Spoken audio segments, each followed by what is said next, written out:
Hello friends, welcome জানাচ্ছি আমার YouTube চ্যানেলে। সবাইকে চলে এসেছি আপনাদের জন্য আরও একটা নতুন ভিডিও নিয়ে।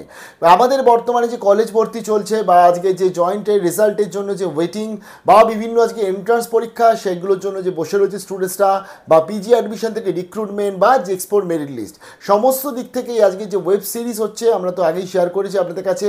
ওয়েব সিরিজে পার্ট 1 ছিল, পার্ট 2 ছিল, মেবি এখন চলে এসছে পার্ট 3 চলে এসছে বা পার্ট 2 এর এটা এক্সটেনশন পার্ট চলছে, অর্থাৎ এক্সটেন্ডেড সিরিজ।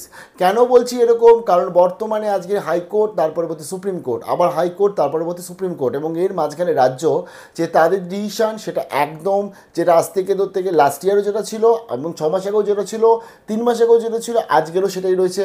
অন্যদিকে আজকে বিভিন্ন যে কোর্টের তরফ থেকে সেখানে আজকে মামলা মোকদ্দমা হওয়ার পরবর্তীতে বিভিন্ন দলিল পেশ করার পরবর্তীতে সেখান থেকেও বিভিন্ন রায় আসছে। আবার সুপ্রিম কোর্টে গিয়ে, অনারেবল সুপ্রিম কোর্টে গিয়ে সেটা স্টেও হয়ে যাচ্ছে।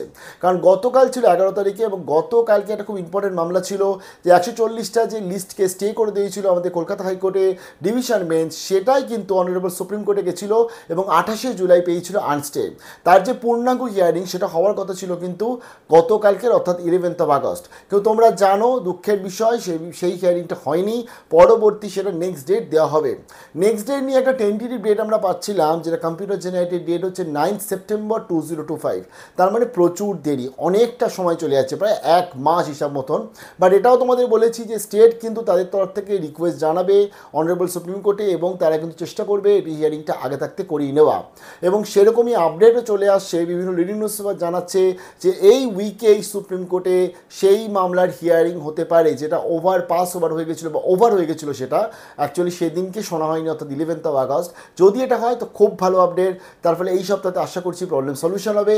বাট আমি বলে দেবো এই আশাটা কিন্তু খুব ক্ষীণ, এটা একটা বুঝতে হবে। কারণ 15 of August অর্থাৎ ফ্রাইডে যেটা পড়েছে সেটা রয়েছে কিন্তু আমাদের ইন্ডিপেন্ডেন্স ডে, অর্থাৎ আমাদের ন্যাশনাল হলিডে। সেদিনকে কোর্ট বসবে না। তাহলে আমার কাছে রয়েছে আজ, কাল, পরশু, মানে 12, 13 এবং 14 আগস্ট রয়েছে। তাদের যে মেন লিস্টটাও যদি আমরা দেখি, সেখানেও দেখবো একটা বিশাল লিস্ট রয়েছে অনারেবল সুপ্রিম কোর্টে, এবং সেখানে বিভিন্ন মামলা মোকদ্দমা রয়েছে।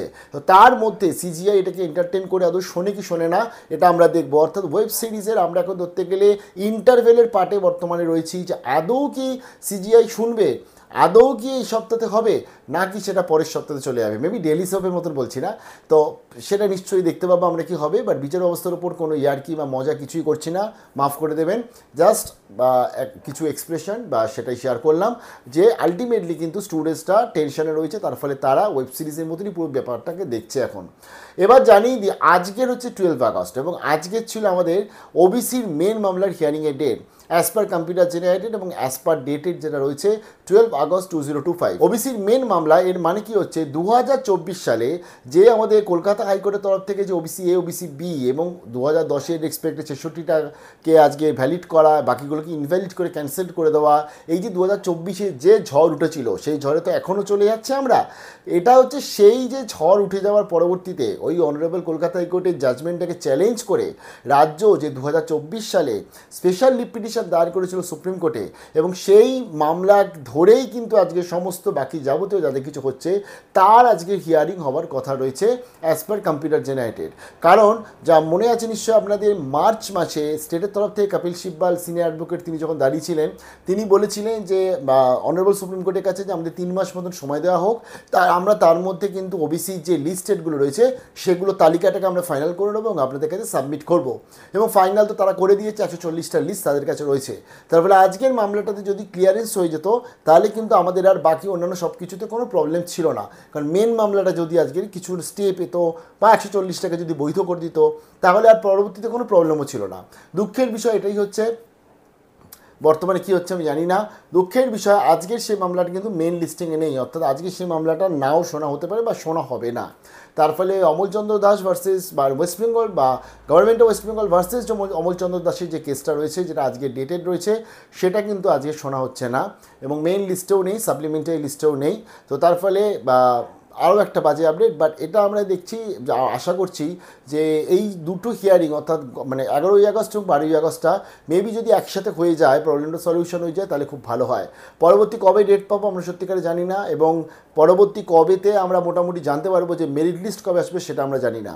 রাজ্যের শিক্ষামন্ত্রী এখানে কিন্তু উচিত তিনি স্টুডেন্টদের সাথে কিছু বক্তব্য তার শেয়ার করুক যে কেন এই যে দেরিতে, কারণ তিনি লাস্ট যে বাইটটা দিয়েছিলেন সেখানে তিনি বলেছিলেন এই 2-1 দিন আগে, এই 7ই আগস্ট তিনি যেটা বলেছিলেন, 7ই কি 8 আগস্ট বলেছিলেন, তিনি বলেছিলেন যে 2-1 দিনের মধ্যে প্রবলেম সলিউশন করে দেবো।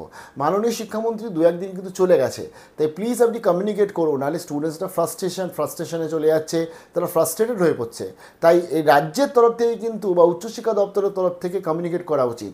অন্তত WBCAP একদিন করে এক্সটেন্ড করছিল, ওটাও একটা কমিউনিকেশন ছিল মেবি, মানে সাইকোলজিক্যাল এভলিউশন যদি করে দেখি যে হ্যাঁ একদিন করে এগোচ্ছে, তার মানে কিছু না কিছু একটা হচ্ছে।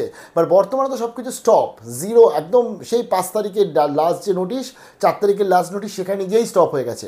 তো এই ব্যাপারটা থেকে আমার মনে হয় দরকার পড়লে আর একদিন করে বাড়ান বা কিছু করুন, আলটিমেটলি কমিউনিকেট করুন। সেটা হতে পারে WBCAP নোটিশের দ্বারা কমিউনিকেট করুন, এক্সটেনশনের দ্বারা কমিউনিকেট করুন, বা ভার্বালি কমিউনিকেট করুন, যাতে স্টুডেন্টসদের সাথে আপনার কানেকশানটা বাড়ে।